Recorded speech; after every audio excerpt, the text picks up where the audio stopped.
ہے عائشہ کے والد ابو بکر صدیق سے۔ سیدنا ابو بکر صدیق رضی اللہ عنہ کی طرف سے ایک شخص ہے جس کا نام ہے مصطح بن اثاثہ، اس کو جو ہے وہ ماہانہ آپ کہہ لیں راشن کی صورت میں صدیق اکبر کی طرف سے یہ امداد جایا کرتی تھی۔ جب سیدہ صدیقہ رضی اللہ عنہا پر وہ لوگ کہ جنہوں نے اس بہتان کا الزام باندھا تو مصطح بھی انہی لوگوں میں شامل تھا۔ سیدنا ابو بکر صدیق رضی اللہ عنہ کو جب پتہ چلا، ہم میں سے کوئی بھی شخص ہو اور اس کی بیٹی اگر پاکیزہ ہو، میں بات تو نہیں کر سکتا تشبیہ سیدہ صدیقہ ان کا کیا کہنے، اگر کسی کی بھی بیٹی کے اوپر کوئی الزام لگائے تو پھر اس کا سامنے جو ری ایکشن ہوگا، اس کا جو برتاؤ ہوگا اس شخص کے ساتھ وہ سارا آپ جانتے ہیں کہ اس نے معاذ اللہ میری بیٹی کے اوپر جو ہے وہ اتنا برا الزام لگایا، اور بیٹی بھی ہو پھر وہ اماں عائشہ صدیقہ رضی اللہ عنہا جیسی، تو سیدنا صدیق اکبر رضی اللہ عنہ نے اس شخص کا راشن جو ہے وہ بند کر دیا۔ اب یہاں پر درس ہے، اگر ہم سے مسکرا کر ہماری شان کے مطابق اگر سامنے والا ہمیں سلام نہ کرے تو اگلی مرتبہ ہم اس کی طرف دیکھنا بھی گوارا نہیں کرتے، ہوگا میری بلا سے۔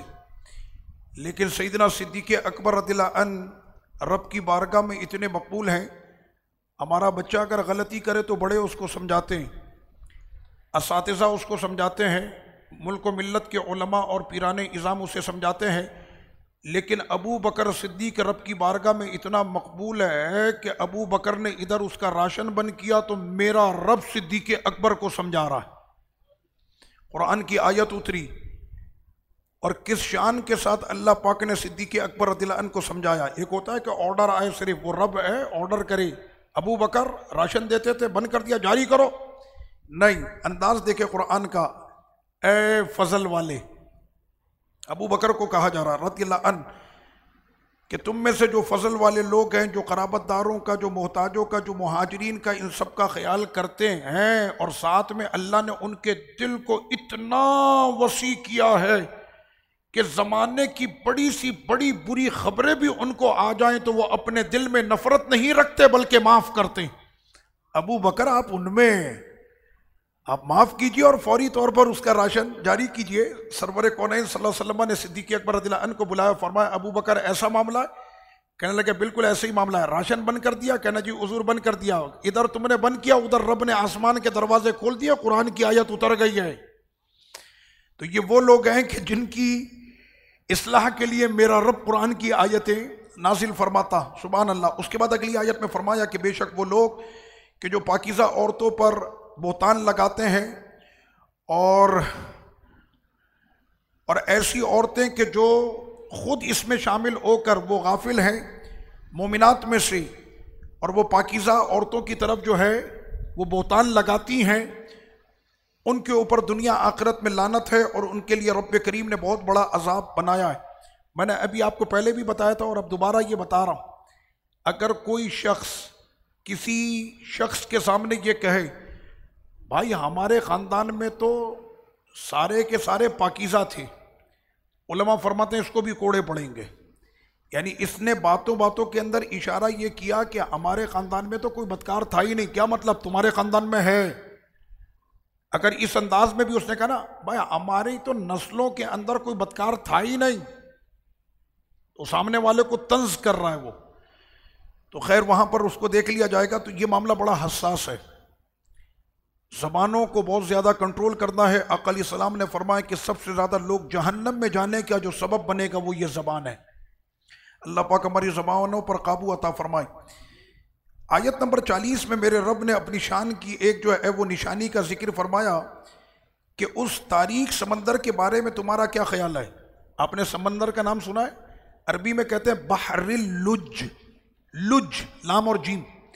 ہم نے بحر عرب دیکھا، ہمارا جو سمندر اس کا نام بحر عرب ہے، عرب کے اندر جو سمندر ہے اس کا نام ہے بحر ابیض ہے، اسی طرح سے بحر الکاہل ہے، بحر متوسط ہے، جارڈن کے اندر سمندر ہے اس کا نام ہے ڈیڈ سی، بحر میت، یہ سارے سمندروں کے نام ہیں۔ رب کریم نے فرمایا کہ ایک سمندر ہے جس کا نام ہے بحر اللج۔ اب یہ بحر اللج ہے کیا؟ تو آگے فرمایا کہ بحر اللج وہاں پر اتنی تاریکی کہ ایک تاریکی کی موج، پھر بادل، پھر تاریکی کی موج، پھر آگے اس میں اندر جا کر پھر سمندر ہے اتنی تاریکی کے اندر۔ اب رب کریم فرمانا کہ اس تاریکی کے اندر ابھی تک تو کوئی گیا نہیں ہے، جب قرآن اترا تو اس وقت تو کوئی غوطہ خور وہاں پر پہنچا نہیں تھا۔ اذا اخرج یدہ، اگر غوطہ خور جا کر وہاں پر اپنا ہاتھ نکالے، لم یکد یراہا، وہ اپنے ہاتھ کو بھی نہیں دیکھ سکتا، اتنی تاریکی ہے۔ اے میرے مالک اتنا تاریک سمندر رکھا ہے۔ ہم نے تو سمندر دیکھا، غوطہ خور جاتا ہے، سر پہ اس کے لائٹ لگی ہوتی ہے، وہ سب دکھا رہا ہوتا ہے، یہ مچھلی ہے، مگرمچھ، یہ سانپ، سب کچھ دکھاتا ہے وہ۔ تو یہ کون سا اتنا تاریک سمندر ہے کہ جس میں اپنا ہاتھ بھی نظر نہ آئے؟ فرمایا وَمَن لَّمْ يَجْعَلِ اللَّهُ لَهُ نُورًا فَمَا لَهُ مِن نُور، اگر رب نے وہاں پر نور کا انتظام نہ کیا ہوتا تو پورا جہاں کا وابڈا بھی اگر لگا دو تو تم وہاں پر روشنی کا انتظام نہیں کر سکتے، پوری دنیا کی بجلی بھی لگا دو تو وہاں پر تم بجلی کا انتظام نہیں کر سکتے۔ میرے رب کی شان یہ ہے کہ اس تاریک سمندر میں رہنے والی جتنی مخلوق ہے اللہ نے اس مخلوق کو چمکا دیا ہے، تو ان کی چمک سے وہاں پہ سب کچھ نظر آتا ہے۔ ورنہ رب نے پورے جہاں کو چیلنج کیا کہ پورے جہاں مل کر بھی اگر وہاں پر روشنی کرنا چاہے تو روشنی نہیں کر سکتا۔ یہ ہے وہ رب کریم کی نشانی۔ آقا علیہ الصلوۃ والتسلیم نے جب یہ فرمایا اور بحر لج کا یہاں پر ذکر کیا، سوال یہ ہوتا ہے کہ میرے آقا صلی اللہ علیہ وسلم آپ تو ساری زندگی مسجد نبوی شریف میں رہے، یا تو پھر ہم نے آپ کو بدر کی وادی میں دیکھا، کبھی احد کی وادی میں دیکھا، کبھی خندق کے اندر دیکھا، اور کبھی تبوک میں ہم نے دیکھا۔ وہ کون سا وقت تھا کہ آپ بحر لج میں گئے؟ وہ کون سا وقت تھا کہ وہاں کی ساری معلومات لے کر آئے اور آپ نے قرآن کی صورت میں اپنے صحابہ کو بحر لج کے بارے میں یہ ساری باتیں بتائی ہیں؟ تو سرور کونین صلی اللہ علیہ وسلم کے دربار شریف سے آپ کو یہ جواب ملے گا کہ یہ باتیں تو تم سمجھو گے اور تم جاؤ گے اور وہاں پر غوطہ خور بن کر تم جا کر سمندر کی تہ میں تلاش کرو گے اللہ کی نشانیوں کو۔ ہمیں تو اس خدا نے یہ علم عطا کیا ہے جس نے بحر لج بنایا ہے، اس خدا نے ہم کو یہ علم عطا کیا ہے۔ مجھے حیرت ہوتی ہے ان لوگوں پر کہ جنہوں نے اپنی کتابوں میں بڑے دھڑلے کے ساتھ لکھا ہے نبی کو دیوار کے پیچھے کا علم نہیں ہوتا۔ میں نے کہا تمہارا دماغ خراب ہے، حضور کو تو بحر لج کا بھی پتا ہے، اس سمندر کی تہ کے اندر، تہوں کے اندر جو تاریک سمندر، اس کا ذکر بھی آقا علیہ الصلوۃ والتسلیم نے فرما دیا۔ پھر رب کریم نے فرمایا یہاں پر بھی اس کی نشانی، فرمایا کہ اور اللہ کے جس نے پیدا کیا، رب ذوالجلال نے پیدا کیا چوپاؤں کو پانی میں سے۔ اب سمندر کے اندر کتنی مخلوق ہے، کوئی کاؤنٹ کر سکتا ہے؟ میں نہیں سمجھتا کہ کسی نے آج تک کاؤنٹ کی ہے یا کاؤنٹ کر سکتا ہے۔ اس کے بعد فرمایا کہ انہی مخلوق کے اندر ہم نے وہ رکھا کہ جو اپنے چار پیروں پر چلتے ہیں، گائے، بھینس، بیل، اونٹ، شیر، چیتا، یہ اپنے چار پیروں پر چلتے ہیں۔ اس کے بعد فرمایا کہ ان میں سے کچھ ایسے ہیں کہ جو اپنے پیٹ پر چلتے ہیں، سانپ وہ اپنے پیٹ پر چلتا، وَمِنْ أُمَّن يَمْشِي عَلَى رِجْلَيْنِ، اور ان میں سے وہ ہیں کہ جو دو پیروں پر چلتے ہیں، بندر، کینگرو، اس کے دو پیر اوپر چھوٹے سے ہوتے ہیں، وہ دو پر ہی چلتا۔ تو رب کریم نے فرمایا کہ او ہماری نشانیوں کو دیکھ، تو ایک مکڑی نہیں بنا سکتا، ایک مکھی نہیں بنا سکتا، دیکھو ہماری نشانیوں کو، یہ ساری چیزیں ہم نے بنائی ہیں۔ اتنا دیکھنے کے بعد بھی او بے عقل، تجھے عقل نہیں، آنکھیں ہوتے ہوئے تو اندھا ہے، اب بھی تو رب کریم کی وحدانیت کا منکر ہے؟ دیکھ لے یہ ساری ہماری نشانیاں ہیں۔ پھر فرمایا میرے رب نے کہ وہ لوگ کہ جنہوں نے اطاعت کی اللہ کی اور اس کے رسول کی اور وہ ڈرتے رہے اللہ سے، یہی لوگ کامیاب ہیں۔ جس نے 100 منزلہ پلازا بنایا، یا جس نے جو ہے دنیا کا سب سے بڑا کمپیوٹر کا سسٹم بنایا، یا جس نے بھی جو کچھ کیا، چاند اور مریخ پر پہنچ گیا، وہاں پہ کمن ڈالی، میرے رب نے فرمایا سارے ناکام ہے، کامیاب وہی ہے کہ جس نے اللہ کی، اس کے رسول کی اطاعت کی اور وہ ہمیشہ اللہ سے ڈرتا رہا۔ فرمایا یہ کامیاب لوگ ہیں۔ داتا صاحب کامیاب ہیں، خواجہ صاحب کامیاب ہیں، غوث اعظم کامیاب ہیں، فرید الدین کامیاب ہیں، قطب الدین کامیاب ہیں، امام احمد رضا خان کامیاب ہیں۔ یہ ہیں وہ لوگ کہ جن کو میرے رب نے کامیابی کی سند عطا فرمائی ہے۔ اب یہاں پر یہ ذکر آیا، میں نے کہا نا کہ سورہ نور کے اندر جو ہے وہ معاشرے کے حوالے سے ساری گفتگو کی گئی ہے۔ اے ایمان والوں، چاہیے کہ وہ تم میں سے وہ اجازت طلب کریں۔ 3 ایسے وقت ہیں کہ اگر تمہارے کمرے میں کوئی آتا ہے تو وہ اجازت طلب کر کے آئے، چاہے وہ آپ کی اولادی کیوں نہ ہو، اس لیے کہ آپ کے کمرے کے اندر کوئی غیر آدمی تو آ بھی نہیں سکتا، آئے گا تو آپ کی اولادی آپ کے کمرے میں آ سکتی ہے۔ تو فرمایا ایک تو فجر سے پہلے کا وقت ہے، ایک ظہر کا وقت جب انسان عام طور پر قیلولہ کرتا ہے، اور تیسرا وقت رات کا ہے جب وہ سو رہا ہوتا ہے۔ تو سوتے ہوئے میں اس کو نہیں پتا کہ اس کی کیفیت کیا ہے، تو یہ ادب سکھا رہا ہے قرآن کہ جب جاؤ اپنے بڑوں کے کمروں کے اندر تو پہلے ان سے اجازت طلب کرو۔ ایک زمانہ تھا کہ اگر باپ موجود ہو تو بیٹے کی اتنی جرت نہیں کہ وہ پاؤں پھیلا کے بیٹھ جائے۔ آج بھی با ادب گھرانوں کے اندر یہ سارے ادب موجود ہیں، اور سوال ہی پیدا نہیں ہوتا کہ باپ کی موجودگی میں جو ہے وہ بیٹی اونچی آواز میں بات کر جائے۔ یہ ادب کے تقاضے اور یہ ساری چیزیں پہلے زمانے کے اندر تھیں۔ اب کا جو ماحول ہوتا چلا جا رہا ہے، اللہ اکبر، کہ جس طرح سے حیا کا یہ دامن ہمارے ہاتھوں سے چھوٹتا چلا جا رہا، اور جب سے انٹرنیشنل یہ جو سارا سوشل میڈیا اور نیٹ کا جو زمانہ آیا، تو جو بچی کچی تھی وہ بھی اس میں ختم ہو کر کے رہ گئی۔ ورنہ پہلے زمانے کے اندر ادب و آداب کی یہ تقاضے جو رکھے جاتے تھے، تو قرآن مجید نے ان تقاضوں کا ذکر 1400 سال پہلے کیا کہ اس وقت میں اگر تم آتے ہو ان کے کمروں کے اندر تو پہلے اجازت طلب کرو۔ پھر رب کریم نے فرمایا کہ وہ بچے تمہارے کہ جو اپنی بلوغت کو پہنچ چکے، اب وہ جوان ہو گئے، سمجھدار ہو گئے، تو ان کے لیے چاہیے کہ وہ اجازت لیں۔ اور اس سے پہلے یہ ذکر کر دیا گیا کہ ان کے کمروں کو الگ کیا جائے، ان کے بستروں کو الگ کیا جائے۔ بہت سے لوگ ان چیزوں کا خیال نہیں رکھتے، تو رات کمرے کے جو ان کے اسرار ہوتے ہیں، وہ اسرار پھر کبھی کبھی بچوں کے ذریعے لوگوں تک پہنچتے ہیں۔ وہ سمجھتے ہیں کہ یہ بچہ ہے، 5 سال کا ہے، بچہ ہے۔ وہ بچہ نہیں، وہ سمجھدار ہے۔ وہ 6 سال کا ہے، وہ سمجھدار ہے۔ اس کو بچہ سمجھ کر وہ ایسے معاملات کے جو انسان کے اسرار ہیں، جو انسان کے پوشیدہ معاملات، وہ باہر مارکیٹ تک پہنچنا شروع ہو جاتے ہیں۔ تو اس پر جو ہے وہ خاص خیال رکھا جائے۔ یہاں پر ایک ذکر تھا، وہ صفحہ آگے چلا گیا تو میں اس کا وہ ذکر آپ کے سامنے کر دیتا، اور وہ یہ ہے کہ رب کریم نے فرمایا کہ تم میں سے کسی پر کوئی گناہ نہیں کہ ایسے گھر کے اندر تم داخل ہوتے ہو کہ اس کے اندر کوئی رہتا نہیں ہے، عمارت ہے، کوئی نئی بن رہی ہے ابھی، اگر کوئی اس کے اندر داخل ہو گیا تو اس میں داخل ہو سکتا ہے، اور اللہ جانتا ہے جو تم ظاہر کرتے ہو، اور اللہ جانتا ہے جو تم چھپاتے ہو۔ اگلی آیت میں فرمایا، آیت نمبر 30، اے میرے حبیب آپ کہہ دیجئے مومنوں سے، پہلے ہے مومنوں سے، مومن سے مراد مرد، مومن مردوں سے ہے کہ وہ اپنی نظروں کو جھکائے رکھیں اور اپنی شرمگاہوں کی حفاظت کریں، یہی ان کے لیے سب سے بہترین طریقہ ہے پاکی حاصل کرنے کا۔ اقلی صلاۃ و تسلیم نے فرمایا کہ جس میں سے حیا ختم ہو گئی میری بلا سے وہ جو چاہے کرے۔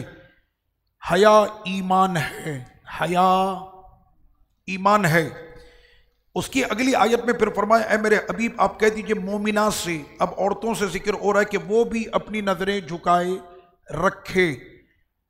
ایک تو یہ ہوتا ہے کہ مرد نے عورت کی طرف دیکھا، یہ حرام ہے، تو اسی طرح سے عورتوں کا مردوں کی جانب دیکھنا یہ بھی حرام ہے۔ وہ اپنی نظریں جھکائے رکھیں، وہ اپنی شرمگاہوں کی حفاظت کریں، اور عورتوں کے لیے یہ ہے کہ وہ سج دھج کر اپنے آپ کو معاشرے کے اندر پیش نہ کریں۔ اسی مسئلے کو لے کر سب سے زیادہ تکلیف ہے ان عورتوں کو کہ جن کا تعلق دین اور ایمان سے نہیں ہے۔ میرا جسم میری مرضی، معاذ اللہ، یہ جسم رب کی امانت ہے، اور اس پر مرضی بھی میرے خدا کی اور میرے مصطفیٰ کی ہوگی اگر تم نے کلمہ پڑھا ہے تو۔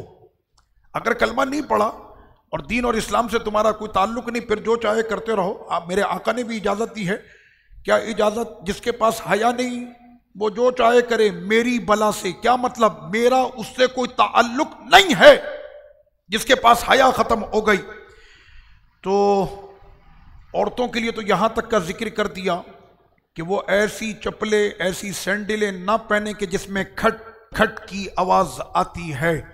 اس تک کو منع کیا گیا ہے، کیوں کہ اس کی کھٹ کھٹ سے کوئی متوجہ نہ بھی ہو رہا ہو تو پھر متوجہ ہوتا ہے کہ یہ آواز کس کی آ رہی۔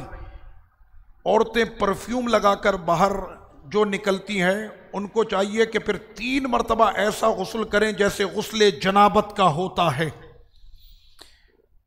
تاکہ اس کے جسم سے جو ہے وہ یہ خوشبو وغیرہ، یہ سارے معاملات عورتوں کو منع ہے زینت کر کے باہر نکلنا۔ اب زینت کرنا کس کے سامنے؟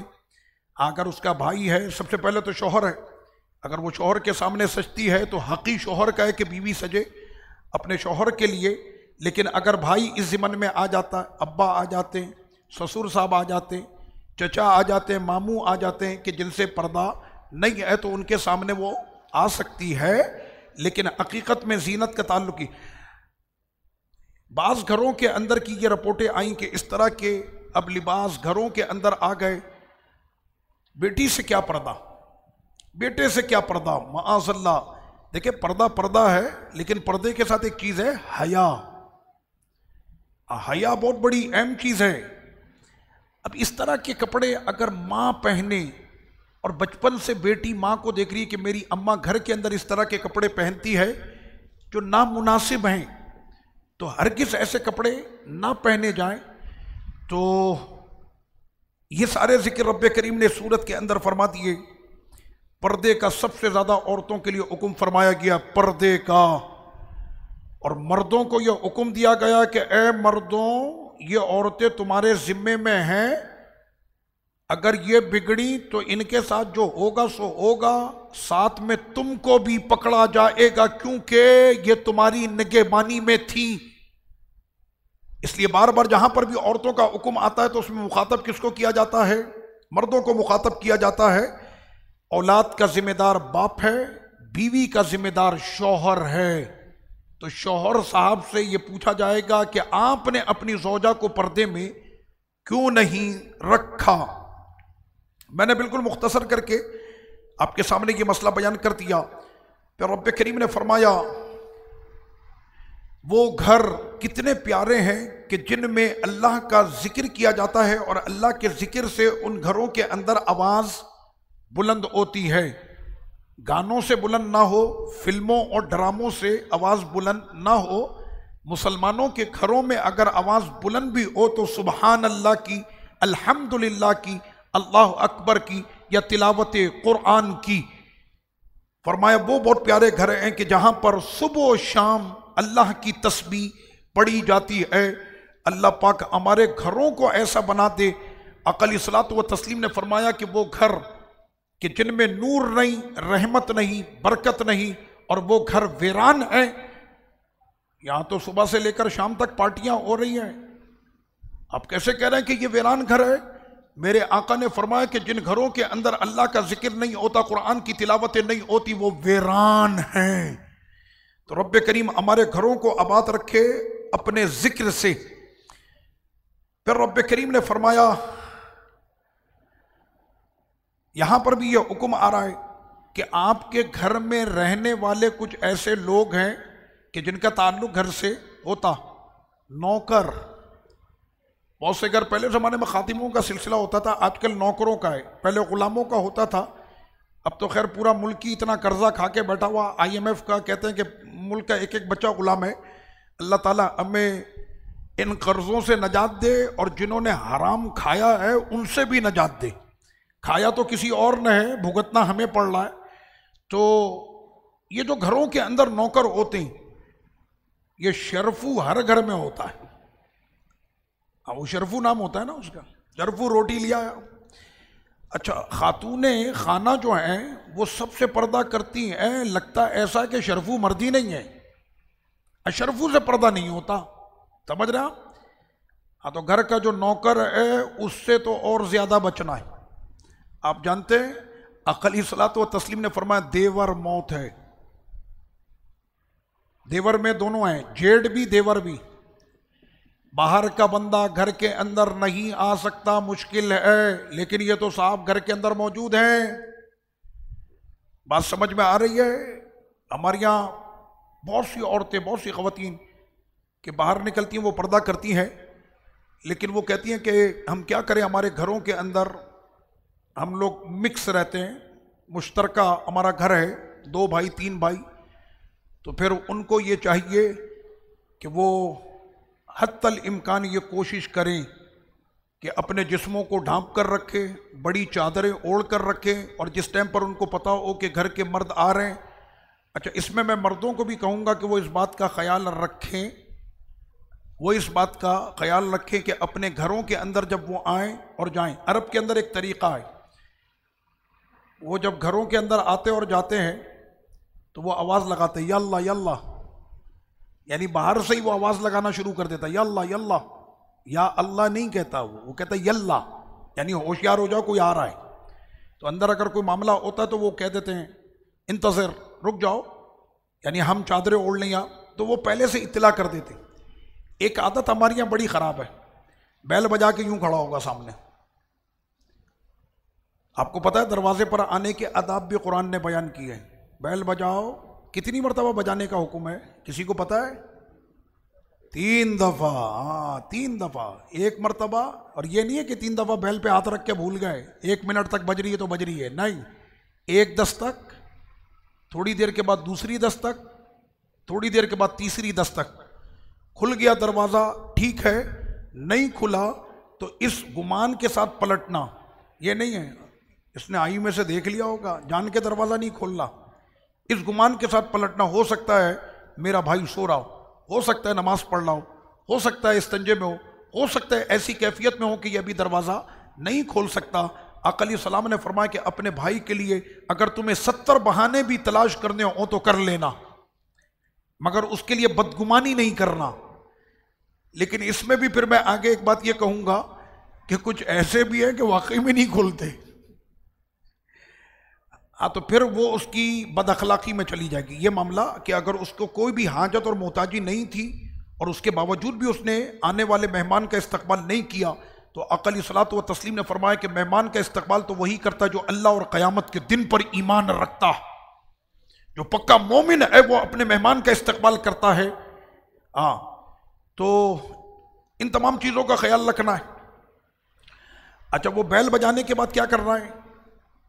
آپ منہ گھما کے کھڑے ہو جائیں، بالکل ایسے کر کے نہیں، بعض اوقات ایسا ہوتا ہے کہ خاتون نے دروازہ کھول دیا، صحیح ہے، تو اس چیز میں بھی خیال کریں، اور نوکروں سے اور جو گھروں کے اندر رہنے والے ان سے تو زیادہ خیال کرنا ہے اور ان سے خیال کرانا ہے۔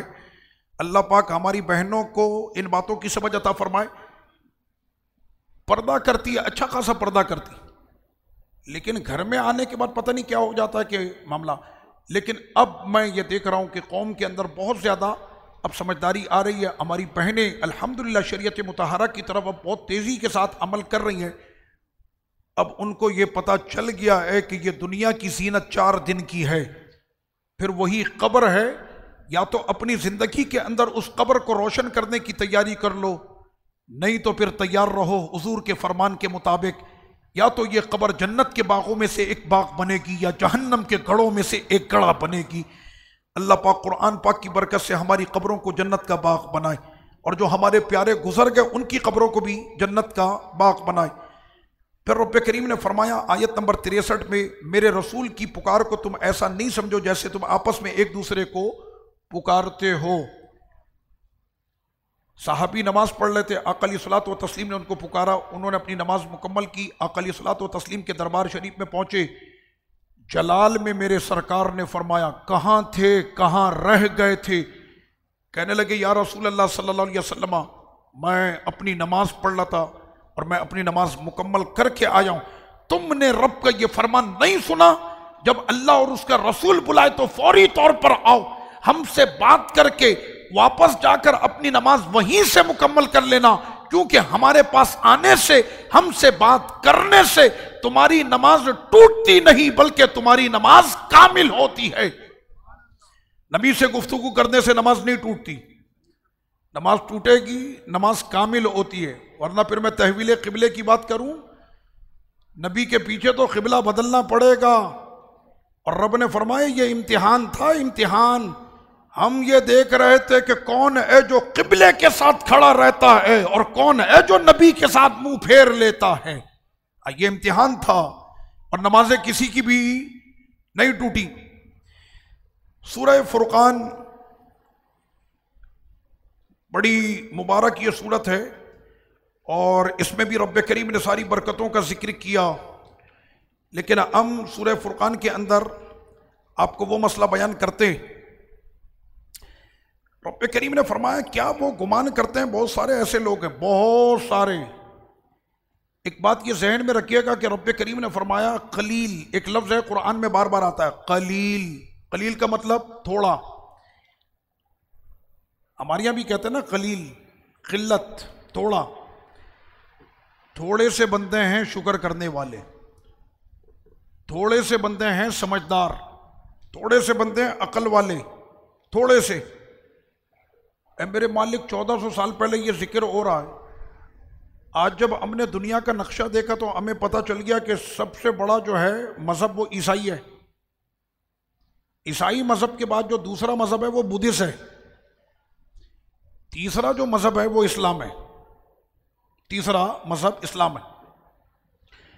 عیسائیوں کا ایک بہت بڑا مجمع ہے، پھر بت پرستوں کا ایک بہت بڑا مجمع ہے، اس کے بعد پھر اسلام ہے، اور اس کے بعد پھر اسلام کے اندر بھی کیسے کیسے۔ اسلام کے نام پر میں صحابہ کو نہیں مانتا، وہ کہہ رہا میں اہل بیت کو نہیں مانتا، ایک کہنے لگا کہ میں تو بس نبی کو بھی اتنا ہی مانتا ہوں کہ وہ بس ہماری طرح بھائی تھے، معاذ اللہ۔ تو یہ اسلام کے اندر بھی اتنی ساری ٹولیاں بن گئی۔ تو اب یہاں پر مسئلہ یہ کہ رب کریم نے فرمایا کہ بہت سے لوگ ایسے ہیں، تو آپ نے کیا گمان کیا؟ کیا وہ سنتے نہیں ہیں؟ کیا ان کو عقل نہیں ہے؟ وہ سنتے بھی ہیں، ان کو عقل بھی ہے، سنتا تو گدھا بھی ہے۔ پیچھے سے جب گدھا گاڑی جا رہی ہوتی پیچھے سے ہارن دیتا، گدھا سائیڈ میں ہوتا ہے کہ نہیں ہوتا؟ سنتا ہے گدھا، دیکھتا ہے کہ نہیں دیکھتا؟ دیکھتا بھی ہے۔ میرے رب نے فرمایا کہ جن کے پاس عقل ہے، سماعت ہے، آنکھیں ہیں، ہماری نشانیوں کو دیکھنے کے باوجود بھی وہ ہم پر ایمان نہیں لاتا، فرمایا انہم الا کالانعام، وہ تو اس چوپائے کی طرح ہے، فرمایا نہیں بل ہم اضل، وہ اس سے بھی زیادہ گمراہ ہے، وہ چوپائے سے بھی زیادہ بدتر ہے، اس لیے کہ اس چوپائے کے پاس عقل سلیم نہیں ہے۔ تمہیں رب نے عقل سلیم عطا کی ہے، عقل سلیم کے بعد بھی تم کو جو ہے وہ اللہ کی نشانیوں پر تم ایمان نہیں لاتے۔ اب لیجئے نشانی میرے رب نے بیان فرمائی، آیت نمبر 53، وہی ہے کہ جس نے دو سمندروں کو ملایا ہے، مرج البحرین یلتقیان، آپس میں ملتے ہیں وہ دونوں سمندر، ھذا عذب فرات، اس کا پانی میٹھا ہے۔ میں نے نیٹ کے اوپر دیکھا ہے وہ دو سمندروں کی ملنے کی جگہ جہاں دو سمندر ملتے ہیں، اوپر کسی نے ڈرون سے ویڈیو بنائی ہے، آپ چاہیں تو نیٹ کے اوپر یوٹیوب کے اوپر دیکھ سکتے ہیں، وہ دو سمندر ملتے ہیں، ایک کا کلر جو ہے وہ لائٹ بلو ہے، ہلکا نیلا ہے، اور ایک جو ہے وہ گہرا جو ہے وہ نیلا ہے۔ ایک کا پانی میٹھا ہے، ایک کا پانی اتنا نمکین ہے کہ بوند بھی نہیں رکھ سکتے۔ اور وہ میٹھا پانی معلوم کر لو کہاں ہے، ایک لائن کراچی والوں کے لیے لے لیں گے وہاں سے، تاکہ پانی کی قلت ہمارے یہاں کراچی میں بہت زیادہ رہتی ہے۔ تو رب کریم نے فرمایا کہ یہ وہاں پر یہ دونوں سمندر ہیں، اس کے بعد ان دونوں کے ساتھ فرمایا کہ بینہما برزخ، ہم نے ان دونوں کے درمیان میں ایک فاصل رکھا ہے، ایک بارڈر کھینچا ہے، بارڈر، حاجز کہتے ہیں بارڈر، ہم نے بارڈر بنا دی ہے۔ میرے مالک وہ بارڈر کس چیز کی ہے؟ سیمنٹ کی ہے، بجری کی ہے، کس چیز کی ہے؟ آپ نے کبھی پانی کی بارڈر دیکھی ہے؟ وہاں پر کوئی بارڈر نہیں ہے، کوئی یہ نہ سمجھے وہاں دیوار کھینچی ہوئی ہے، ادھر کا ایک قطرہ ادھر نہیں جاتا، ادھر کا ایک قطرہ ادھر نہیں آتا، ادھر کی مچھلی ادھر نہیں آتی، ادھر کی مچھلی ادھر نہیں جاتی، ادھر کے جو حیوانات ہیں پانی کے وہ ادھر نہیں آتے، ادھر والے ادھر نہیں آتے۔ اگر میٹھے کی مچھلی نمکین میں ڈال دو، پکڑ کے اگر ڈال دو تو وہ فوری طور پر مر جائے گی، وہ نہیں رہ سکتی اس کے اندر، حالانکہ دونوں پانی ہیں، دونوں سمندر ہیں۔ میرے رب نے فرمایا اس سے بڑی نشانی کوئی ہو سکتی ہے؟ اوپر سے جب آپ منظر دیکھیں تو زبان سے برجستہ نکلتا ہے سبحان اللہ، ایک کا رنگ ڈارک بلو ہے، ایک کا رنگ جو ہے وہ لائٹ بلو ہے۔ فرمایا یہ ہماری عظیم نشانیاں ہیں۔ پھر رب کریم نے فرمایا بے شک وہ لوگ کہ جنہوں نے اللہ کے ساتھ جو ہے وہ کسی کو شریک نہ ٹھہرایا اور انہوں نے کسی کا قتل نہ کیا، ناحق کسی کا قتل بھی نہیں کیا، اور انہوں نے بدکاری بھی نہیں کی۔ وَمَن يَفْعَلْ ذَلِكَ، اور جس نے ایسا کیا، کیا مطلب؟ اللہ کے ساتھ شریک ٹھہرایا، ناحق قتل کیا اور بدکاری کی، فرمایا قیامت میں ہم اس پر عذاب دگنا کریں گے۔ ایک گناہ نہیں، ان پر 2 گنا عذاب ہوگا، اور وہ ہمیشہ اپنے اسی عذاب میں رہیں گے۔ ناحق قتل کرنا، بندہ مارنا کرسی کے خاطر تو ہمارے یہاں تو ایسا ہو گیا جیسے چوٹی مارنے کے برابر ہے۔ اقتدار کے خاطر کتنے لوگوں کا قتل عام۔ اچھا ایک تو ہوتا نا قتل عام کہ چھری سے کر دیا، بندوق سے کر دیا، ایک ہوتا معاش کا قتل عام، مہنگائی سے قتل عام، پیٹرول کی قیمتیں بڑھے تو قتل عام۔ اس کے اندر جو قتل عام ہوتا ہے یہ تو پورے معاشرے کا قتل عام ہے۔ اللہ اکبر۔ حکومت کی تھی سیدی فاروق اعظم رضی اللہ عنہ نے، آپ کو پتا مدینہ شریف کے اندر ایک شخص آیا، اس نے بہت بڑا استبل بنایا، مدینہ پاک کا جتنا بھی چارہ تھا، اس کے پیسے بہت تھے، وہ سارا چارہ خرید کے لے جاتا تھا اپنے استبل میں۔ خبر پہنچی سیدی فاروق اعظم رضی اللہ عنہ کو، آپ نے فوری طور پر اس تاجر کو بلایا، فرمایا اٹھاؤ اپنے اس استبل کو، اٹھاؤ سارے اپنے گھوڑے لے کر جاؤ شہر کے باہر، چلو۔ تم کو پتہ نہیں ہے اس سے کرپشن ہوگی، تمہارے پاس تو پیسہ بہت ہے، تم تو پورے شہر کا چارہ خرید سکتے ہو، لیکن جس کے پاس 1 اور 2 گھوڑے وہ کیا کریں گے؟ وہ 2 گھوڑوں کے لیے چارہ لینے کے لیے شہر کے باہر جائیں گے؟ اٹھاؤ اپنا استبل بناؤ کہیں باہر جا کر، اور اپنے گھوڑوں کے لیے چارے کا بھی بندوبست کرنا تو باہر سے کہیں سے کرنا۔ یہ ہوتا ہے کرپشن پر کنٹرول۔ اس طرح سے سیدی فاروق اعظم رضی اللہ عنہ کیا کرتے تھے۔ مجھ سے کوئی پوچھے کہ کرپشن پر کنٹرول کیسے ہوتا ہے، میں نے ڈنڈے سے ہوتا ہے۔ تو مجرے عام باتوں سے نہیں ہوتا، یہ جس دن حرکت میں آئے گا نا، اس دن سب کو 2 ڈنڈے سب کو پڑیں گے، سارے صحیح ہو جائیں گے۔ زیادہ بھی مارنے کی ضرورت نہیں ہے، اس لیے کہ اس سے زیادہ یہ برداشت بھی نہیں کر سکتے، یہ سارے ٹھنڈے کمرے والے ہیں، اس سے زیادہ یہ برداشت بھی نہیں کر سکتے۔ ہم لوگ تو مدرسوں کے اندر پڑھے ہیں نا، استادوں کے ڈنڈے ہم لوگوں نے کھائے ہیں، تو الحمدللہ جسم مضبوط ہوئے، ان ڈنڈوں سے برکت ہوئی، لیکن انہوں نے کبھی کھائے نہیں ہے تو یہ برداشت بھی نہیں کر سکتے۔ لیکن اگر کوئی یہ کہے کہ کنٹرول کیسے ہوگا کرپشن کے اوپر، اس کا نظام فاروقی، آپ کو پتا ہے فاروقی نظام کیا چلتا تھا؟ آپ ایسے راستے میں چل رہے ہوتے تھے، اچھا آپ کے ساتھ جج بھی ہوتا تھا، گواہ بھی جج بھی ہوتا تھا، وکیل بھی ہوتا تھا، اور سارے علماء ہوتے تھے، وہ آپ کے ساتھ پوری ٹیم چلتی تھی۔ مارکیٹ میں آئے ایسے ہی کر کے فاروق اعظم رضی اللہ عنہ نے چاول میں ہاتھ ڈال دیا، بورے میں ہاتھ ڈالا اور یوں اٹھا کر دیکھا، اوپر چمکتا ہوا رکھا ہے، نیچے بوسیدہ رکھا ہے، اوپر اچھا رکھا ہے، نیچے کیڑے والا۔ جی جج صاحب سزا کتنی ہے؟ 10 کوڑے۔ آ جائیے حضرت، تشریف لائیں یہاں پر، 10 کوڑے وہیں پر۔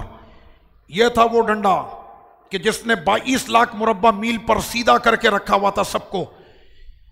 تو جس دن وہ اٹھے گا تو اس دن پھر نظام کے اندر بہتری آئے گی۔ ابھی کی خبر آ رہی ہے کہ 170 کے اوپر پیٹرول جا رہا ہے، اللہ پاک رحم فرمائے۔ اس کے بعد رب کریم نے فرمایا کہ وہ لوگ کہ جنہوں نے توبہ کی، ایمان لائے، نیک عمل کیا، عمل صالح، میرے رب کا کرم دے کے کیسا۔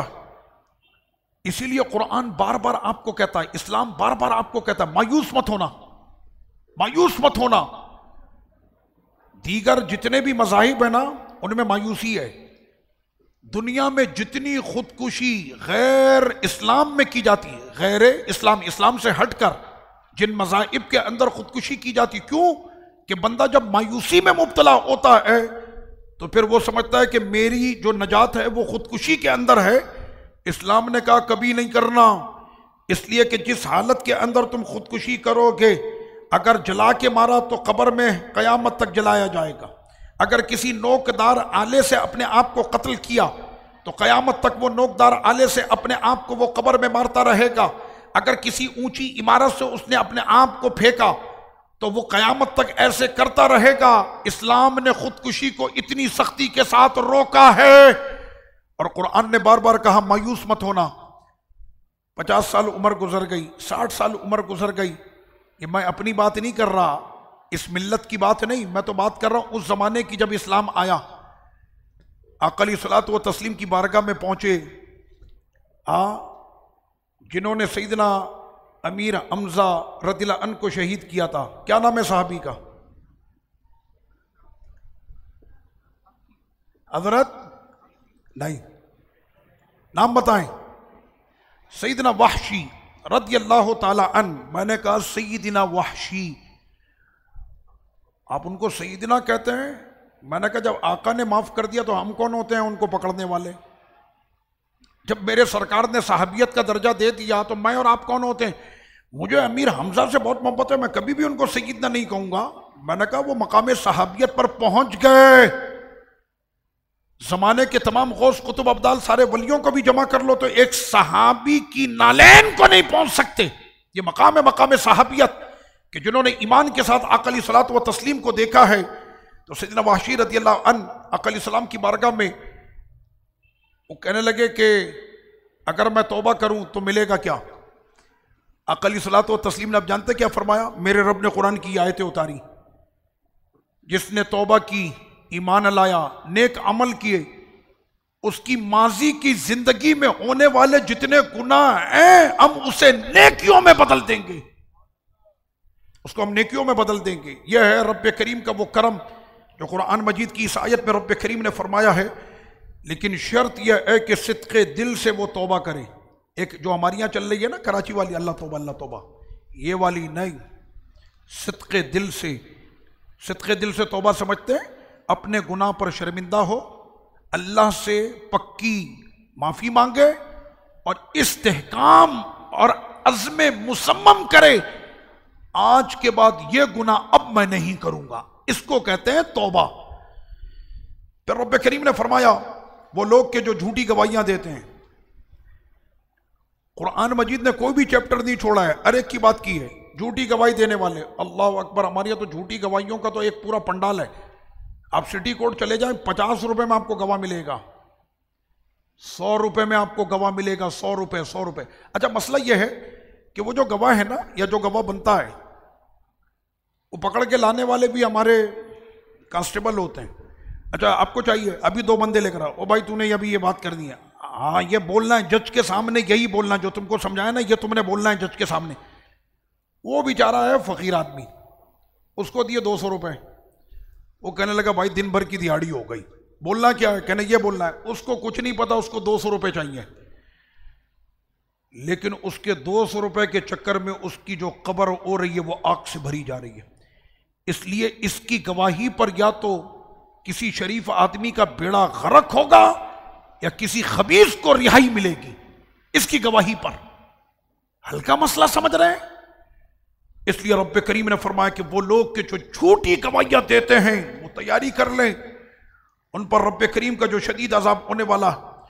اس کے بعد فرمایا کہ وہ لوگ کہ جن کے سامنے قرآن مجید کی آیتوں کو تلاوت کیا جائے تو وہ اندھے اور بہرے ہو کر قرآن کی آیتوں پر گر پڑتے نہیں ہیں، بلکہ وہ قرآن کی آیتوں میں غور و فکر کرتے ہیں. کپڑا خرید رہا ہے، اس کو بیٹھ کے ایسے چیک کرتا ہے. میں نے دیکھا نا بزنس مین جو لوگ ہیں، تجارت کرنے والے، اور ہم نے تو بچپن سے یہ سارے معاملات دیکھے ہیں. ابا کا کام تو کپڑے کا، تو اس کی وجہ سے یہ ساری چیزیں دیکھی. وہ بیٹھ کے ایسے چیک کر رہا ہے، پھر اس میں سے دھاگا نکال کے اس کو یوں چیک کر رہا ہے، پھر اس کو یوں چیک کر رہا ہے. میں نے کہا اتنا چیک کر رہا ہے یہ؟ کبھی یہ دیکھا نہیں کہ جس سے درس لے رہا اس کو بھی چیک کر لیتا، جس کے پیچھے نماز پڑھ رہا ہے کبھی اس کو بھی چیک کر لیتا، جس کو اپنا پیر بنا رہا ہے اس کو بھی چیک کر لیتا. کہ جتنی کوالٹیاں میں نے کپڑے کے اندر چیک کی ہیں کہ مجھے اس کوالٹی کا کپڑا چاہیے، تو کبھی اس کو بھی چیک کرے نا، مجھے اس کوالٹی کا امام چاہیے، مجھے اس کوالٹی کا مدرس چاہیے، مجھے اس کوالٹی کا پیر چاہیے. جس کوالٹی کو شریعت مطہرہ نے بیان کیا، درس قرآن کے نام پر پورے پاکستان میں پوسٹر لگے، درس ہو رہا ہے جناب، درس ہو رہا ہے. میں صرف آپ کو ایک بات بتا دوں، اپنے نبی سے ہم کو پیار ہے کہ نہیں؟ اپنے نبی سے ہم کو پیار ہے؟ بالکل ہے. اس لیے کہ نبی کی محبت کے بغیر تو ہمارا ایمان نہیں ہو سکتا. جس درس کے اندر قرآن کی آیتوں کو پڑھ کر شان مصطفیٰ کے اندر بکواس کی جائے تو یہ درس قرآن نہیں، یہ درس شیطان ہے. یہ درس قرآن نہیں، یہ درس. جس درس کے اندر یہ کہا جائے کہ نبی دیوار کے پیچھے کا علم نہیں رکھتا، نبی کو غیب کا علم نہیں ہوتا، نبی نفع کا مالک نہیں ہوتا، نبی کچھ بھی تمہیں نہیں دے سکتا، نبی کا کوئی اختیار نہیں ہوتا، نبی ہماری طرح بشر ہے، نبی کو اللہ نے بڑائی دی، وہ بڑا بھائی ہے، معاذ اللہ وہ مر کر اپنی مٹی میں، قبر میں مٹی میں مل گیا، معاذ اللہ یہ درس قرآن نہیں، درس شیطان ہے۔ آج اس درس کے اندر شان مصطفیٰ کو پیش کیا جائے، ہم تو ڈھونڈ ڈھونڈ کر وہ ساری آیتیں پڑھتے ہیں، اور سنیوں کو تو رب نے وہ ملکہ عطا کیا کہ قرآن کی ہر آیت سے وہ اپنے نبی کی نعت پیش کرتے ہیں، اس لیے کہ پورا قرآن ہے ہی میرے نبی کی نعتیں۔ تو ان چیزوں پر رب نے فرمایا اندھے بہرے ہو کے گرنا نہیں، جس طرح تم بیٹھ کر اپنا کپڑا چیک کرتے ہو نا کہ اصلی دھاگا ہے کہ نہیں، ایسے ہی دیکھ لیا کرو جس سے تم تعلیم لے رہے ہو وہ بھی اصلی ہے کہ نہیں، نبی کی محبت تم کو دیتا ہے کہ نہیں دیتا۔ اب لیجئے جناب آگے، پھر رب کریم نے فرمایا کہ وہ لوگ کہ جنہوں نے کہا آئے ہائے، چلیں ایک وظیفہ میں قرآن مجید کا وظیفہ دے رہا ہوں، نوٹ کریں گے قرآن مجید کا وظیفہ۔ آئیے میں قرآن کا وظیفہ، سب سے پیارا وظیفہ ہے ہی قرآن کا وظیفہ، قرآن کا وظیفہ آ رہا ہے۔ میری وہ بہنیں یا میری وہ بچیاں کہ جن کی عمریں ہو گئیں شادی کی اور ان کے رشتے نہیں آ رہے، آتے ہیں تو رشتے ختم ہو جاتے ہیں، بات پوری نہیں ہو پاتی، عمریں ان کی بڑھتی جا رہی، ماں باپ بھی بچیوں کی وجہ سے بڑے فکر مند رہتے ہیں۔ میں ماں باپ کو یہ میسج دوں گا کہ جب آپ اپنے بیٹے کے لیے بہو لے کر آ رہی تھی تو اس وقت میں آپ بھی نرمی کا مظاہرہ کیا کریں، لڑکی لائیں، تلاش یہ نہیں کریں کہ ہمیں جنت کی حور چاہیے، وہ تو جنت میں ہی ملے گی۔ تو آپ اپنے لیے جب یہ معاملہ رکھتے ہیں تو پھر اس کے لیے تیاری کر لیں کہ سامنے والا بھی آ کر آپ کی بیٹی میں عیب نکالے گا، یہ مکافات عمل ہے۔ اور باقی رہا قرآن کا وظیفہ، تو میرے رب نے قرآن کا وظیفہ عطا کیا، یہ وظیفہ دو لوگوں کے لیے، ایک کہ جن کا رشتہ نہ ہو، لڑکی ہو کہ لڑکا، دونوں کے لیے۔ ہر نماز کے بعد، فرض کے بعد نماز کی پابندی شرط ہے۔ قبلہ شیخ صاحب فرماتے ہیں، شہزادہ غوث پاک فرماتے ہیں کہ بغیر نماز کے یعنی نمازی نہیں ہے۔ عبد القادر جیلانی کا بیٹا عبد العزیز اگر اس کے لیے 70,000 مرتبہ بھی دعا کرے تو اس کی دعا بھی کام نہیں آئے گی، یہ حضرت فرماتے ہیں۔ فرمایا ہر فرض نماز کے بعد وہ کیا کرے، 3 مرتبہ قرآن مجید کی یہ آیت یہاں سے پڑھے، آیت نمبر ہے 74 سورۃ الفرقان، آیت نمبر 74 سورۃ الفرقان 19واں پارہ، 3 مرتبہ یہ آیت پڑھنی ہے۔ ربنا ہب لنا من ازواجنا وذریاتنا قرۃ اعین، بس یہاں تک پڑھنا ہے۔ ربنا ہب لنا من ازواجنا وذریاتنا قرۃ اعین، یہ وظیفہ رشتے کے لیے بھی ہے، یہ وظیفہ اولاد کے لیے بھی ہے۔ بیٹی ہے تو بیٹا نصیب ہوگا، بیٹا ہے تو بیٹی نصیب ہوگی۔ یہ پورا وظیفہ قرآن مجید کا ہے۔ قرآن کے وظیفے سے بڑھ کر کوئی وظیفہ نہیں ہو سکتا۔ بات آپ کے سمجھ میں آ گئی؟ پھر آگے رب کریم نے فرمایا سورۃ الشعراء، عربی میں شاعر کی جمع کیا ہے؟ شعراء۔ اس کے اندر چونکہ شاعروں کا بھی ذکر آیا ہے اس وجہ سے سورت کا نام کیا پڑا؟ سورۃ الشعراء۔ سیدنا ابراہیم علیہ السلام نے رب کریم کی بارگاہ میں اپنی قوم کے سامنے خطاب دیکھے، ابراہیم علیہ السلام کا کیسا شاندار خطاب ہے۔ یہ ہمارے ان پیارے نبیوں کے نالین کا صدقہ ہے کہ اللہ نے ہماری زبانوں پر ان کے کلام کو جاری کیا ہے۔ میں آپ کو نہیں کہتا بار بار اللہ کی نشانیاں، یہ نشانی، وہ نشانی، یہ نشانی۔ اب سیدنا ابراہیم علیہ السلام اپنی قوم کو نشانیاں بتا رہے ہیں کہ میرا رب وہ ہے کہ جس نے مجھ کو پیدا کیا اور وہی مجھ کو ہدایت والا راستہ عطا کرے گا اور ہدایت پر مجھ کو رکھے گا۔ وہی میرا خدا ہے کہ جو مجھ کو کھلاتا بھی ہے اور مجھ کو پلاتا بھی ہے۔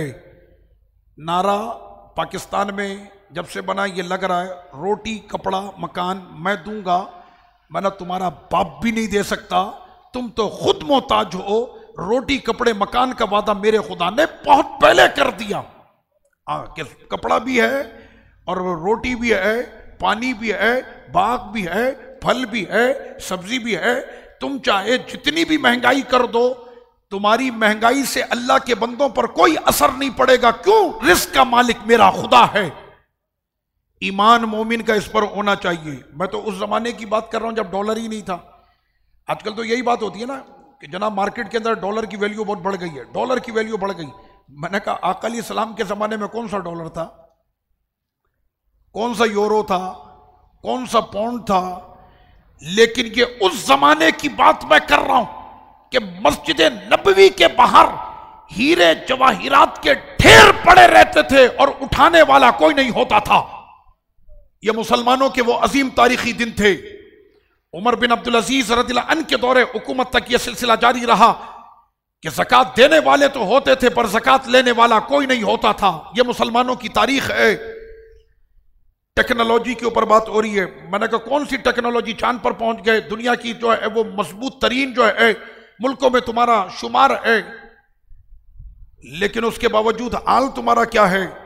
میں نے پھر تو میں سلام پیش کروں گا نا سیدی فاروق اعظم کو، میں سلام پیش کروں گا عمر بن عبدالعزیز کو کہ جو رات کی تاریکی میں بھیس بدل کر غریبوں کے گھر پہ اپنے کاندھے پر اٹھا کر دال چاول پہنچایا کرتے تھے۔ یہ مسلمانوں کی تاریخ رہی ہے، یہ ہمارے قائدین اور قیادتوں کی یہ تاریخ رہی۔ وہی خدا ہے کہ جو مجھ کو کھلاتا ہے، وہی خدا ہے جو مجھ کو پلاتا ہے۔ اور جب میں بیمار ہوتا ہوں، یہ نہیں کہا کہ جب وہ مجھے بیمار کرتا ہے تو وہی شفا دیتا، بیماری کی بات آئی تو نسبت اپنی طرف کی۔ جب میں بیمار ہوتا ہوں وہ شفا دیتا ہے، اور وہی ہے کہ جس نے مجھ کو موت بھی دینی ہے اور اس کے بعد اس نے دوبارہ مجھ کو زندہ بھی کرنا ہے۔ یہ ساری باتیں کس نے کی؟ حضرت سیدنا ابراہیم علیہ السلام نے یہ ساری دعائیں مانگی، اور اس کے بعد پھر آپ نے یہ دعا مانگی، اے میرے رب، اے میرے رب مجھ کو حکمت عطا فرما اور مجھے اپنے صالحین بندوں میں شامل کر دے۔ خود جو صالحین کا سردار ہو وہ بھی کہے کہ صحبت رکھنا تو نیک بندوں کی صحبت رکھنا، برے بندوں کی صحبت سے بچنا۔ کیوں؟ صحبت کا اثر تم پر ضرور ہوگا۔ دنیا بھاگ رہی ہے، امریکہ میں نے سیٹلمنٹ کرنی ہے، اب میں امریکہ میں رہوں گا۔ ایک صاحب مجھے کہنے لگے کہ جناب میں جا رہا ہوں کینیڈا۔ میں نے اچھا خیریت؟ کہنے پاکستان میں دین بچانا بڑا مشکل ہو گیا ہے۔ یہ کینیڈا میں دین بچانے جا رہا ہے؟ کچھ آپ کے سمجھ میں آ رہی ہے؟ سارے کہہ رہے ہیں کہ نیکوں کی صحبت میں اے مالک رکھنا، اس لیے کہ صحبت کا بہت بڑا اثر ہے۔ میں نے دنیا کے کئی ممالک میں نے سروے کیا، اور جب وہاں سے گھوم پھر کر میں اپنے ملک میں داخل ہوتا ہوں تو میں رب کا شکر ادا کرتا ہوں کہ آج بھی حضور کی سنتوں سے سجے چہرے مجھے پاکستان میں نظر آتے ہیں، سروں پر سجے امامے مجھے پاکستان میں نظر آتے۔ الحمدللہ قرآن مجید کا جتنا ختم قرآن پاکستان میں ہوتا ہے، میں نہیں سمجھتا کہ شاید دنیا کے کسی ملک میں اتنا ختم قرآن ہوتا ہو۔ میں کل رات بھی ختم قرآن میں تھا، یہاں پر ہمارے دارالعلوم کے بچوں نے ختم قرآن کیا۔ آج بھی ہمارے ایک بچے کا 14 نمبر میں ختم قرآن ہے، اور باہر پورا پوسٹر لگا ہوا ہے کہ فاروق اعظم کے بچے دارالعلوم کے وہ کتنے مقامات پر اس وقت کراچی کے اندر تراویح پڑھا رہے ہیں۔ یہ تو ہمارے وہ بچے ہیں جو تراویح آج پڑھا رہے ہیں، تو جب ہمارے بچوں کا یہ حال ہے تو ہمارے بڑوں کا عالم کیا ہوگا؟ تو الحمدللہ یہ پاکستان اتنی بڑی نعمت ہے۔ بس کسی نے یہ کہا کہ رمضان میں جو چیز بھی بنے ہم کھا جاتے ہیں، بہت مزے کی ہوتی ہے۔ پاکستان بھی رمضان میں بنا تھا۔ اس کے بعد رب کریم نے فرمایا، سیدنا ابراہیم علیہ السلام نے پھر آگے دعا مانگی کہ میرے رب مجھ کو صالحین میں رکھ اور کر دے میری زبان پر سچ کو جاری۔ آپ کی زبان سے سچی زبان کسی کی ہو سکتی ہے، مگر پھر بھی انہوں نے یہ دعا مانگی۔ نبی کا عمل امت کے لیے تعلیم ہوتا۔ اس کے بعد پھر انہوں نے کہا، اے میرے رب کر دے ورثے میں، میری میراث اور میری وراثت میں جنت النعیم، نعمتوں والی جنت میری میراث کر دے۔ یعنی انہوں نے جنت بھی مانگی۔ میں نے کچھ اس قسم کے پاگل لوگوں کو دیکھا، پیر بھی ایسی ڈرامہ ہے، بالکل کھلے لفظوں میں کہا، میں بیان کرنے گیا، بیان کے بعد جب بیٹھک ہوئی نا کھانے میں نے کہا یہ کہاں کہ میں پھنس گیا، ارے جناب وہ پیر کو جو انہوں نے اپنا لقب دیا وہ تو ایک الگ ہی ہے، وہ تو میں بھی چھیڑ بھی نہیں سکتا مسئلہ، ہم لوگ تو اپنے حضرت کے ساتھ رہتے ہیں، حضرت جہاں لے جائیں جنت میں لے جائیں جنت میں چلے جائیں گے، جہنم میں لے جائیں جہنم میں چلے جائیں گے۔ میں نے کہا یہ درس کس نے دیا تم کو؟ ہاں قرآن بار بار کہتا ہے جہنم سے پناہ مانگو، جہنم سے پناہ مانگو، اللہ کے عذاب سے پناہ مانگو، بار بار رب کریم فرما رہا ہے پناہ مانگو۔ ہم لوگ تراویح کے اندر دعا نہیں پڑھتے اللہم اجرنا، اے اللہ ہمیں جہنم کی آگ سے بچا، بار بار ہم یہ دعائیں مانگ رہے ہیں۔ میں نے یہ کون سا جاہل پیر ہے جس نے اپنے مریدوں کو یہ سکھایا ہے ہم پیر ہے ہمارا، ہمیں جنت میں لے جائے ہمیں جہنم میں لے جائے، ہم نے تو حضرت کے ساتھ جانا ہے۔ اس کو کہتے ہیں اندھی تقلید۔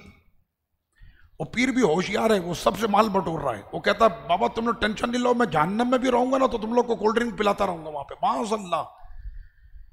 اس کے بعد رب کریم نے فرمایا کہ یوم لا ینفع مال ولا بنون، یہ قیامت کا دن وہ ہوگا کہ نہ تمہارا مال تمہارے کام آئے گا نہ تمہارے بیٹے تمہارے کام آئیں گے۔ دنیا میں سب سے مضبوط رشتہ بیٹے کا باپ سے، باپ کا بیٹے سے ہوتا، جب محشر میں بیٹا اور باپ بھی کام نہیں آئیں گے، میں نے کہا یہ ڈبہ پیر پھر تمہارے کیسے کام آئے گا؟ تو ہاں پھر آگے میرے رب نے کیا فرمایا، الا من اتى اللہ بقلب سلیم، جو قلب سلیم کے ساتھ آیا۔ آپ کو پتا ہے قلب سلیم کیا ہے؟ نفرتوں سے پاک، بغض و عناد سے پاک، حسد سے پاک، غیبت سے پاک، تکبر سے پاک۔ یہ قرآن میں بار بار قلب سلیم کی بات ہوئی ہے، قلب سلیم۔ دو چیزیں انسان اپنی سدھار لے، جانتے کون سی؟ ایک آنکھ، ایک دل۔ ہم نہیں کہتے آنکھوں کے رستے دل میں اتر گئے، دیکھے رب کی نشانیاں اور اس دل میں بسائے تو اپنے رب کو بسائے۔ اس لیے رب نے فرمایا کہ جس کے دل میں اللہ اور اس کا رسول بستا ہو وہی دل جنت میں آئے گا، وہ دل جنت میں آئے گا، وہ قلب سلیم ہے، وہ قلب سلیم ہے۔ اے میرے مالک ہم نے پڑھ تو لی آیت، ہمارے دل کو بھی قلب سلیم بنا دے، ہمارا دل قلب سلیم بنے۔ پھر میں نے قرآن مجید کے حوالے سے یہ سارا ذکر آپ کو کر دیا تھا کہ یہ قرآن جو نازل ہوا جبریل امی کے ذریعے سے محبوب کریم کے قلب اطہر پر عربی زبان میں ہے۔ اللہ پاک ہمیں عربی زبان کا شوق عطا فرمائے۔ اگر ہم نہ پڑھ سکے تو اپنی اولادوں کو ابھی سے موڈ بنا لو کہ ہم نے اپنی اولادوں کو عربی پڑھانا ہے۔ کیا پڑھانا ہے؟ کیوں پڑھانا ہے؟ اس لیے کہ آقا علیہ السلام نے فرمایا عرب سے محبت کرنا، کیونکہ تمہارے نبی عربی ہیں، ان کی زبان عربی ہے، قرآن کی زبان عربی ہے، قبر کی زبان عربی ہے، جنت کی زبان عربی ہے۔ عرب سے بھی محبت کرو، عربی زبان سے بھی محبت کرو، اس لیے محبت کرو کیونکہ وہ تمہارے نبی کی زبان ہے۔ ہمیں موقع نہیں مل سکا عربی سیکھنے کا، ہم یہ اپنا ارادہ رکھتے ہیں اپنی اولادوں کو عربی سکھائیں گے۔ بولو انشاءاللہ اپنی اولادوں کو ہم عربی سکھائیں گے۔ جب ہمارا بچہ اتنی کتابیں پڑھ کر ایڈوکیٹ بن سکتا ہے، جھوٹ اور سچ بول کر، ایڈوکیٹ کے اندر تو ہوتا ہی ہے نا کہ جتنا سر چڑھ کر جھوٹ بولے اتنا بڑا ایڈوکیٹ۔ جب قتل ہوتا ہے اور کسی بڑے بندے کا بچہ اگر مرڈر کرے، اب وہ پھنس گیا، اس کا بیٹا، باپ نے بگاڑا ہوا تھا، بگڑی ہوئی اولاد تھی، جا کر اس نے بندہ مار دیا۔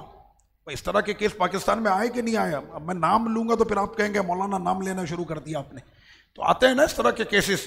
اس کے اندر سب سے پہلے یہ دیکھا جاتا ہے کہ بھائی معلوم کرو بیٹے کا کیس کون لڑے گا، وکیل چاہیے تگڑا، پہلی باری میں وہ بری کروائے۔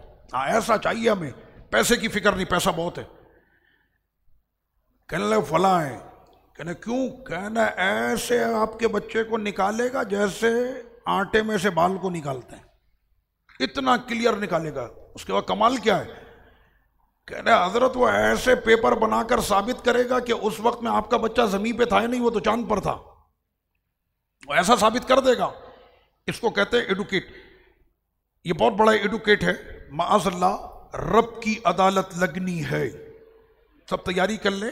اب وہ عدالت کے اندر تمہارے جھوٹ تمہاری زبان خود بتائے گی، اور وہاں پر حساب کلو 2 کلو 5 کلو کا نہیں، وہاں پہ ذروں کا حساب ہوگا۔ تو ہم بھی یہ ارادہ کریں کہ ہم اپنے بچوں کو عربی سکھائیں گے۔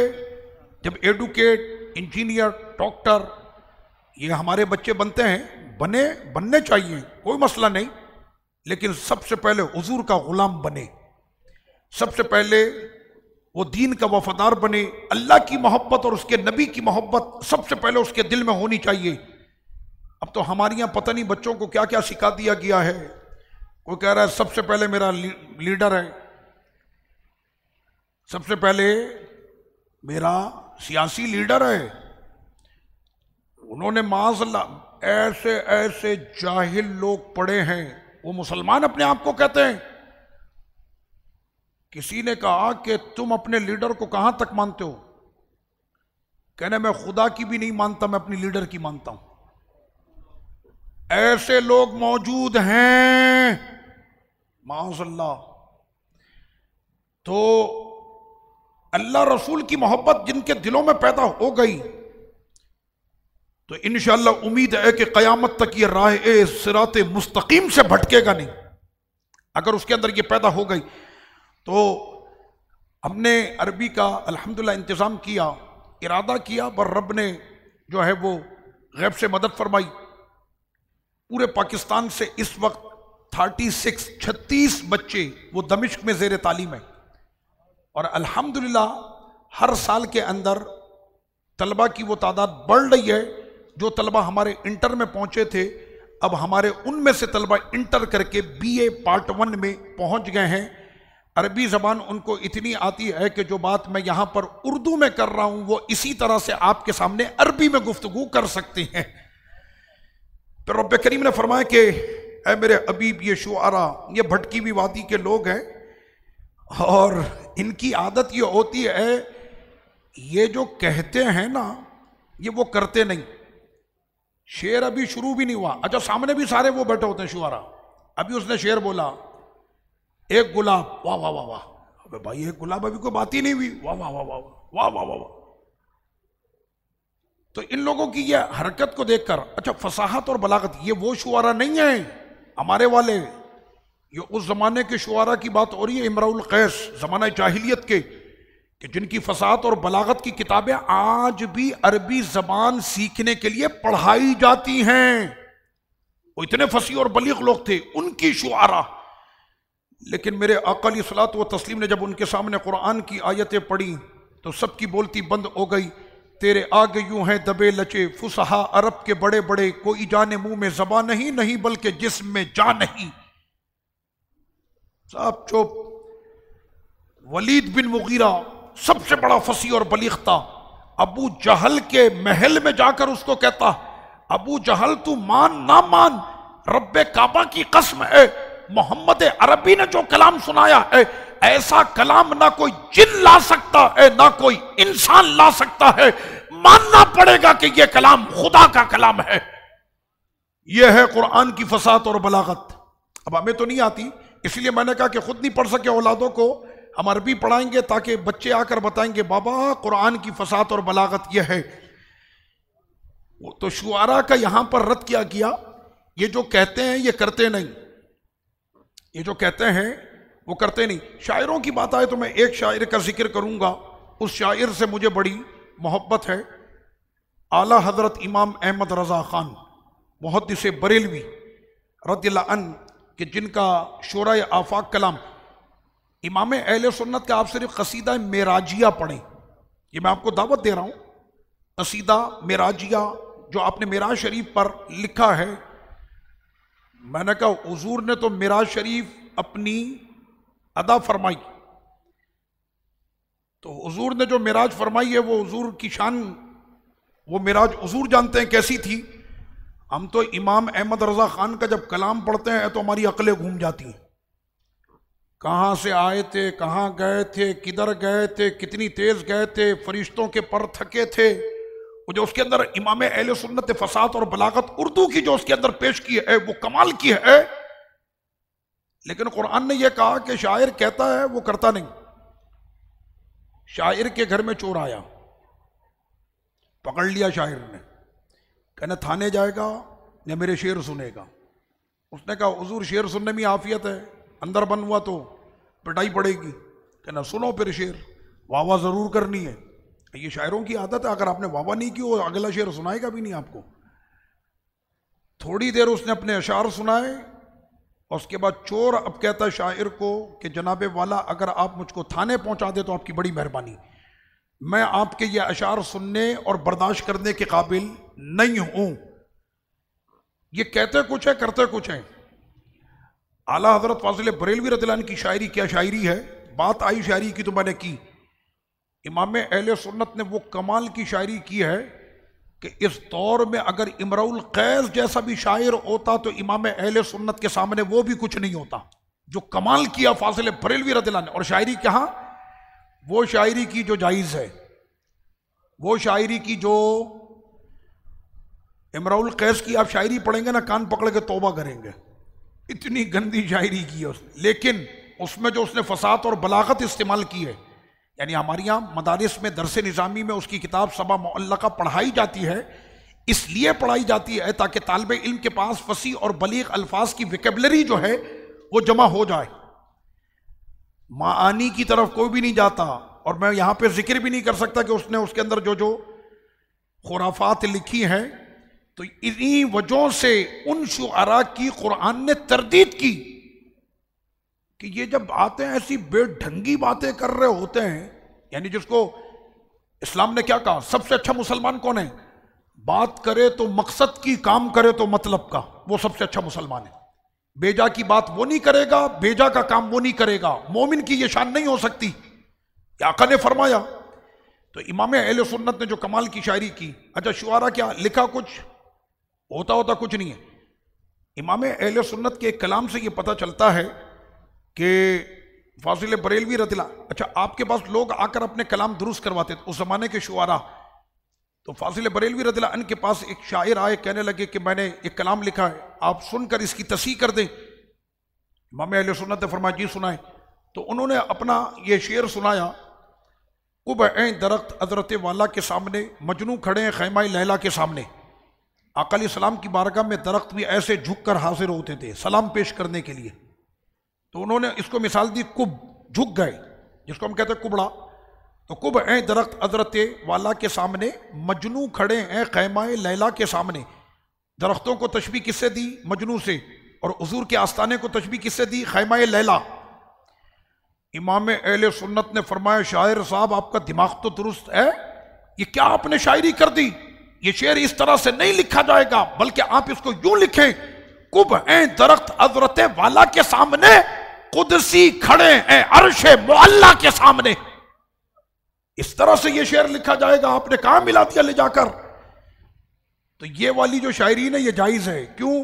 میرے آقا فرماتے تھے حسان کے لیے ممبر سجا دو، میرا حسان اس پر بیٹھ کر میری نعتیں پڑھے گا. حضرت کعب رضی اللہ عنہ میرے آقا علیہ الصلوۃ والتسلیم کی شاعری کیا کرتے تھے، وہ پڑھتے تھے.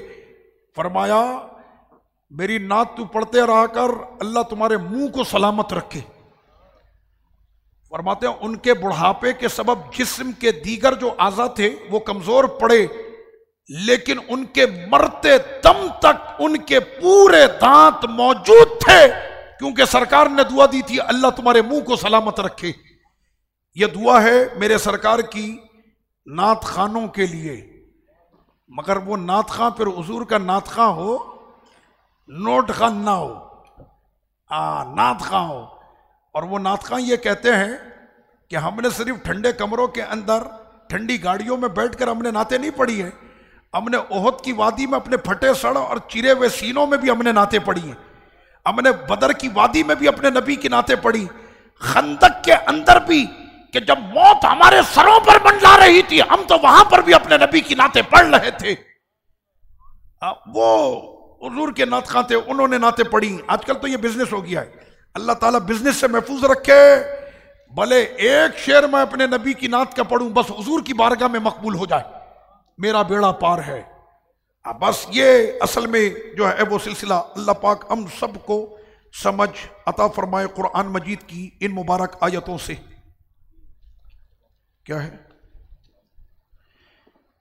کل بعد نماز فجر، یعنی آج صبح نماز فجر کے بعد درس عقیدت، یہ دوسری نشست ہے، ہر اتوار کو ہوتی ہے، اور انشاءاللہ ہمارا موضوع خراج تحسین سلام عقیدت اور محبت ہم پیش کریں گے اپنی ماں ام المؤمنین سیدہ عائشہ صدیقہ رضی اللہ عنہا کے دربار عالی میں، اور جانے جگر رسول فاطمہ زہرا بطول سیدہ کائنات رضی اللہ عنہا کے دربار عالی میں۔ اور جو لوگ اعتکاف میں بیٹھنے کے خواہش مند ہیں وہ باہر اسٹال سے فارم حاصل کر لیں۔ فارم جمع کرانے کی آخری تاریخ 16 رمضان ہے۔ صلاۃ و سلام۔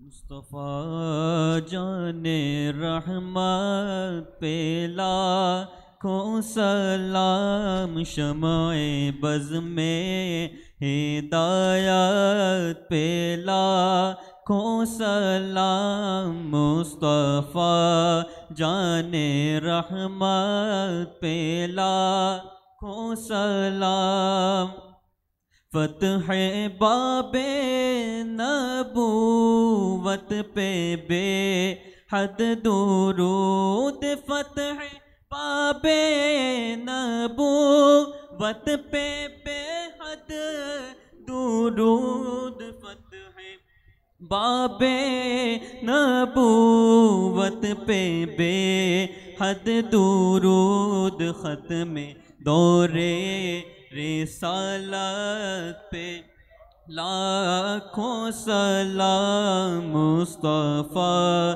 جان رحمت پہ لاکھوں سلام، شمع بز میں ہدایت پہ لاکھوں سلام، جن کا منبر بنی گردنے اولیاء، اس قدم کی کرامت پہ لاکھوں سلام، غوث اعظم امام متقونوں کا، غوث اعظم امام علیک و اصحابک اجمعین۔ اللہم صلی علی سیدنا و نبینا مولانا محمد مبارک وسلم وصلی علیہ۔ رب کریم قرآن کے علم سے ہم سب کو مالا مال کر دے اور قرآن کی سمجھ عطا فرما۔